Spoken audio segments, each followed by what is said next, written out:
Picture this. You're standing in the great hall of an Anglo-Saxon castle in the year 870 AD, and you witness something that makes your blood run cold. A 12-year-old girl with golden hair and eyes blue as winter sky stands in iron shackles before a crowd of Viking raiders who burned her village 3 days ago. But what you're seeing isn't just another raid, it's the moment when a royal princess becomes merchandise in a slave market, sold for sexual exploitation to barbarians who see beauty and breeding as commodities to be bought and sold. Her name is Athelflaed, daughter of King Ethelred of Mercia, and what these Vikings are about to do to her represents one of the most disturbing examples of how power can transform innocence into property, childhood into nightmare, and a human being into a weapon of revenge that will reshape medieval England forever. The smoke of her burning home still clings to her torn white linen dress, mixing with the stench of unwashed bodies and spilled ale that fills the longhouse where her captors celebrate their victory. The iron collar around her neck bears runes she cannot read, but their meaning is clear to everyone who looks at her. Property, commodity, a Saxon princess reduced to a prize of war, waiting to be sold to the highest bidder for purposes that make her 12-year-old mind recoil in terror. The hall echoes with the guttural laughter of men who have spent their lives taking what they want from those too weak to stop them. And tonight, she learns that royal blood means nothing when you become merchandise. Before diving into this forgotten story of survival and revenge, if you enjoy learning about the hidden truths of history, consider hitting that like button and subscribing for more content like this. And please comment below to let me know where you're listening from. I find it incredible that we're exploring these ancient stories together from different parts of the world, connected across time and space by our shared curiosity about the past. What you're about to hear isn't just another tale of medieval brutality. It's the story of how absolute powerlessness can transform suffering into strategy, trauma into tactical brilliance, and a child victim into the most feared enemy these Vikings will ever face. The name Aethelflaed might not be familiar to you, but her story will haunt you long after you finish listening, because it proves that sometimes the most dangerous weapon isn't a sword or an army, but a young mind that remembers everything and forgives nothing.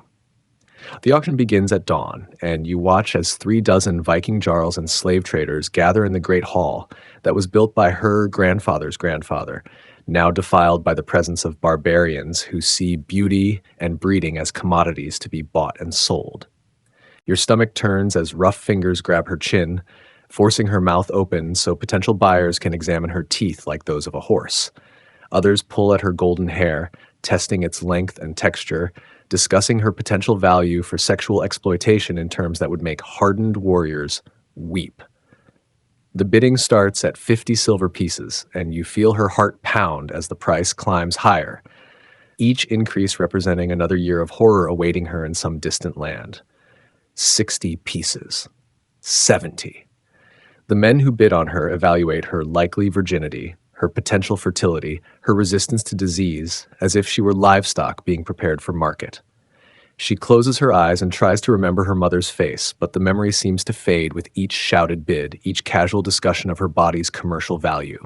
At 100 silver pieces, the bidding narrows to two men who make your skin crawl just looking at them. The first is Gunnar the Ruthless, a jarl whose reputation for cruelty has spread even to Saxon lands, his eyes stripping her naked without his hands ever touching her body. The second bidder is Eric Bjornsson, whose longships are said to carry the screams of 1,000 victims across the North Sea, and when he smiles you see teeth filed to points in the old Viking tradition. But it's the third man who steps forward at the last moment who changes everything, and what happens next will alter the course of medieval history in ways none of these brutal men could possibly imagine. Olaf the Wise, they call him, an old traitor whose weathered face bears scars from a lifetime of violence, but whose eyes hold something different.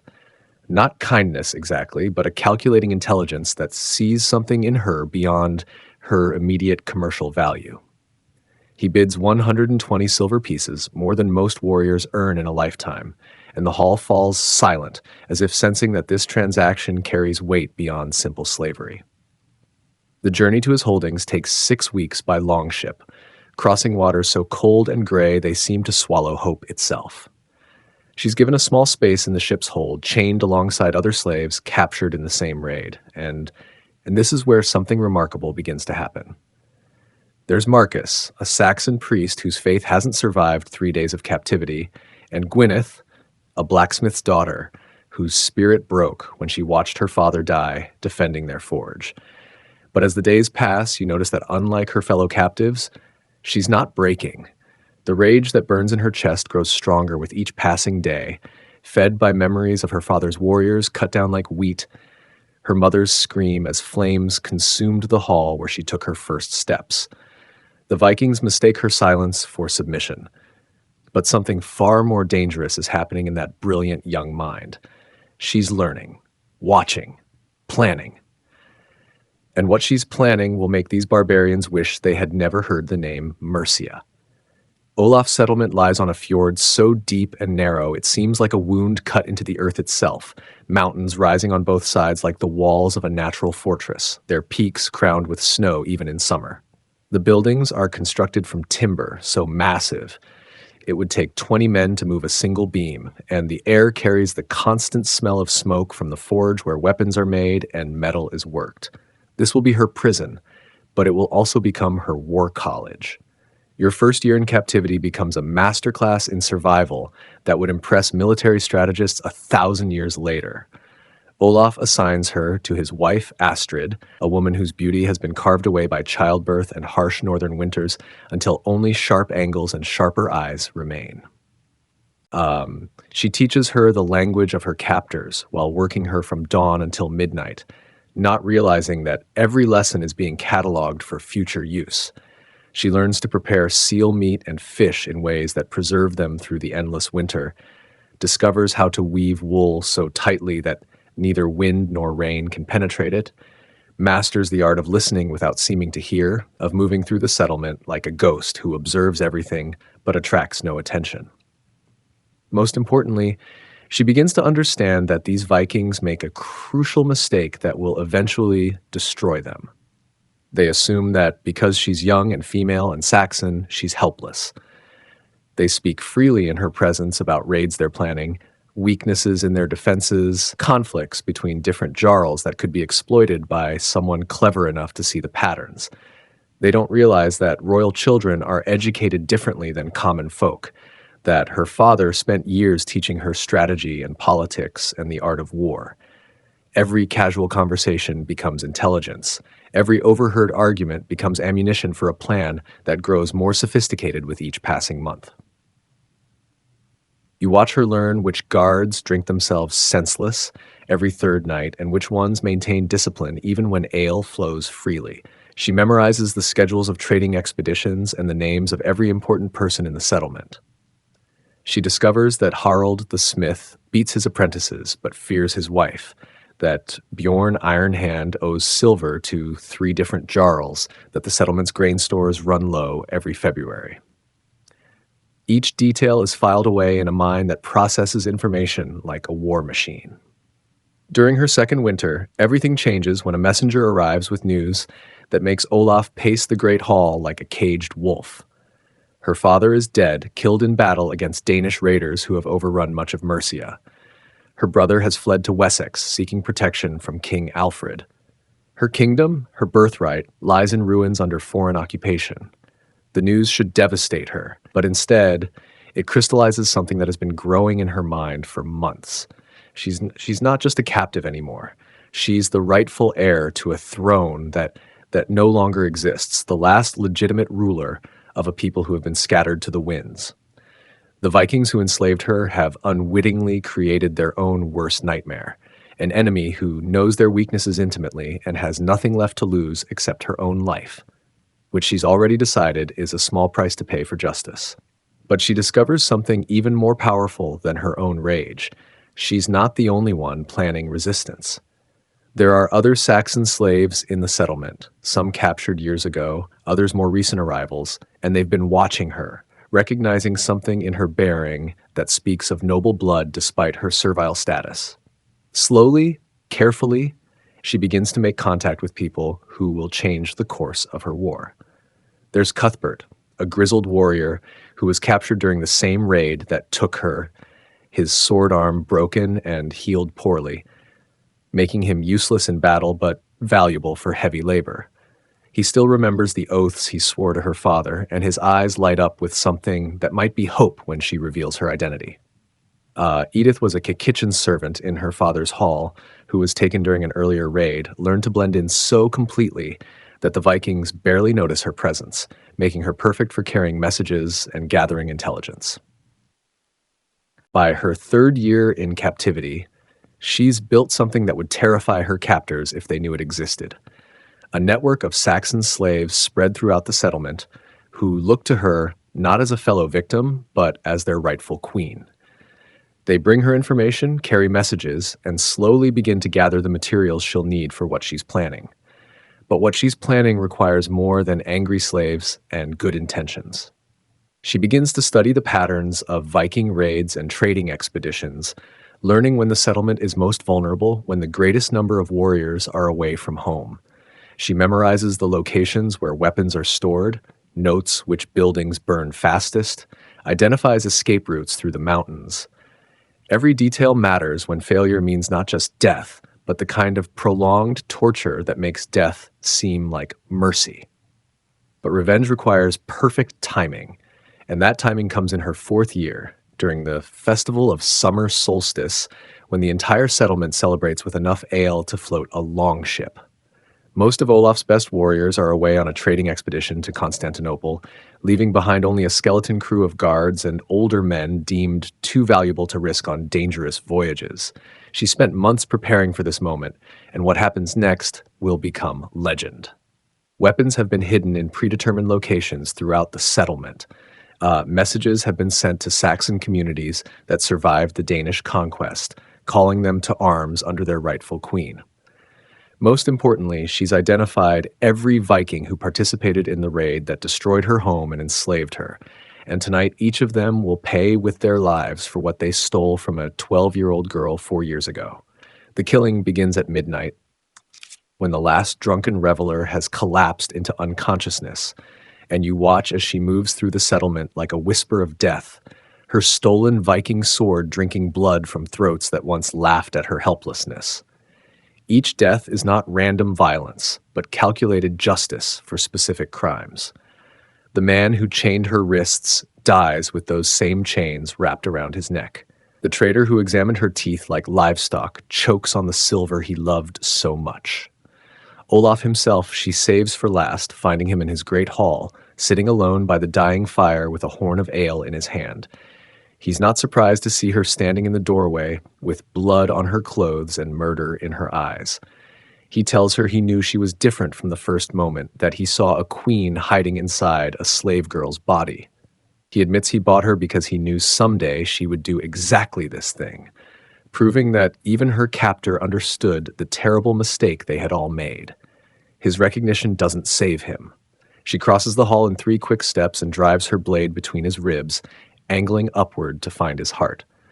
As he dies, she leans close enough to whisper her name and lineage, ensuring he carries that knowledge into whatever hell awaits him. The man who bought her for sexual exploitation dies knowing that he purchased his own destruction for 120 silver pieces. By dawn, the settlement burns like a funeral pyre for her childhood, and every Viking who participated in her enslavement lies dead, their bodies arranged in the same positions she remembers her father's guards lying in after the raid. The surviving Norse women and children she sets free with enough supplies to reach the nearest friendly settlement because she's seeking justice, not genocide. She's not become the monster that created her. Your fellow Saxon slaves stand with her in the ruins, no longer captives, but free people once again. Some choose to return to their original homes, but many elect to follow her south toward Mercia, toward the kingdom she means to reclaim from its Danish occupiers. The 12-year-old girl who was sold into sexual slavery no longer exists, replaced by something far more dangerous, a queen who has earned her crown through suffering and violence. The journey home takes months. during which her small band of followers grows into something resembling an army. Saxon communities that have suffered under Danish rule hear whispers of a princess who returned from Viking captivity to claim vengeance, and they send warriors to join her cause. By the time she reaches the borders of her father's old kingdom, she commands 300 men who would die before they let another foreign invader claim Saxon land. The war for Mercia lasts 3 years and leaves the Danish occupiers wishing they had never heard her name. She fights with the tactical knowledge her father taught her and the ruthless pragmatism she learned among the Vikings. She knows her enemies' weaknesses because she's lived among people just like them. She understands their customs, their language, their methods, and she uses all of it against them with the focused intensity of someone who has spent years planning this exact revenge. When the last Danish Jarl falls with her sword in his chest, she stands victorious in the same great hall where she was born, and the Iron Throne of Mercia sits empty, waiting for her to claim what was always hers by right of blood and conquest. But the woman who sits on that throne is not the same person who was dragged from her bed at 12 years old. She's been forged in the fires of slavery and shaped by years of careful planning into something harder and colder than the iron crown she wears. Your reign lasts 37 years and becomes the stuff of legend. Under her rule, Mercia grows stronger than it ever was under her father. Protected by a network of fortified towns and a military that learns Viking tactics from their queen who lived among the Northmen. She never marries, never bears children, because her heart died in that Viking slave market and was reborn as something that values justice over love, vengeance over happiness.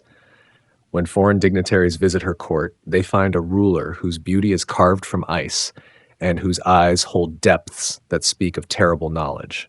She speaks Norse as fluently as Saxon, not because she wants to, but because understanding your enemies completely is the only way to ensure they never defeat you again.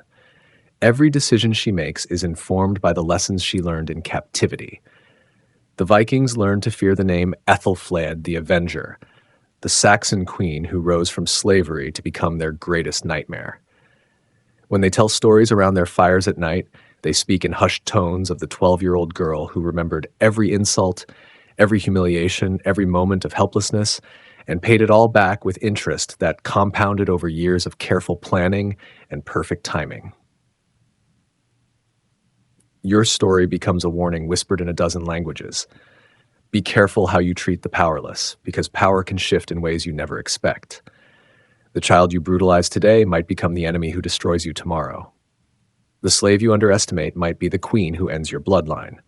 The victim you forget might be the nemesis who remembers everything and forgives nothing. But more than revenge, her life represents something that gives hope to the hopeless across centuries of human cruelty. It proves that no matter how completely you seem defeated, no matter how thoroughly your enemies appear to have won, the human spirit can endure and adapt and eventually triumph through intelligence, patience, and absolute determination to transform suffering into strength. The kingdom she built outlasted the Vikings who enslaved her. Her laws and her fortifications and her methods of governance influenced English rulers for generations after her death. The little girl who stood in chains before barbarian slave traders grew up to reshape the political landscape of early medieval England in ways that echoed through centuries, proving that sometimes the most profound changes come from the most unlikely sources. Tonight, somewhere in the world, another child faces circumstances that seem impossible to survive. Another young person discovers that the adults who should protect them have instead betrayed them to forces beyond their comprehension. Another innocent victim learns that the world contains cruelties that shouldn't exist, but do anyway, and that sometimes survival requires becoming something harder than what tried to break you. Your story calls across 1,000 years to remind them that survival is possible, that growth is possible, that even revenge is possible if you're patient enough and clever enough and strong enough to wait for your moment. The chains that bind the powerless today are not necessarily permanent. The systems that seem unshakable can be brought down by those who understand them completely enough to find their weaknesses and exploit them. The blood she spilled in that burning Viking settlement flows in the veins of everyone who has ever refused to accept defeat as final, who has ever turned suffering into strength, who has ever looked at impossible odds and decided to fight anyway. You are Ethelflaed of Mercia, and your name means noble strength, and you prove that nobility is not something you're born with, but something you become through the choices you make when everything you love has been taken away. If hidden histories like this resonate, please subscribe, turn on notifications, like, and comment. Your support helps more people find these stories. Ultra-realistic, cinematic, single-frame, pre-dawn Viking fjord settlement with smoke drifting. A young Anglo-Saxon girl in torn linen stands in the foreground gripping a plain Viking sword, charred longhouse and scattered shields behind, snow-capped cliffs framing a narrow fjord, cold light, shallow depth of field, 35 millimeters, high detail, photorealistic.